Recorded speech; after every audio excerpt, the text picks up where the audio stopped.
ማድሪድ ሙሉ ለሙሉ ወደ ትክክለኛው መስመር ተመልሷል። ሌላኛው የኪሊያን ምባፔ ድንቅ ብቃት ማስተርክላስ፣ 2 ጎሎች እና 1 ለጎል የሚሆን ኳስ በማቀበል ሪያል ማድሪድ በ0-3 ሰፊ ውጤት አሸንፎ ፍጹም መረጋጋትን እንዲያገኝ አስችሏል። ትሬንት አሌክሳንደር-አርኖልድ እና ካማቪንጋ የዚህን የውድድር ዓመት ምርጥ ብቃታቸውን አሳይተዋል። ነገር ግን በሚያሳዝን ሁኔታ ሁለቱም በጉዳት ሜዳውን ለቀው ወጥተዋል። ከምባፔ ጎን ለጎን ኩርቱዋ፣ ቪኒሺየስ፣ ሩዲገር እና ሚሊታው ከፍተኛ ብቃት በማሳየት የቡድኑን ጠንካራ የጀርባ አጥንት ፈጥረዋል።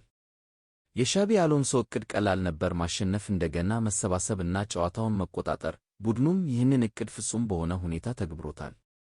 የተዳከመው አትሌቲክ ቢልባኦ የማድሪድን ጫና እና ፍጥነት መቋቋም ተስኖት የነበረ ሲሆን የፈጠሩት ማንኛውም አደገኛ ሙከራም በኩርቱዋ ሊከሸፍ ችሏል።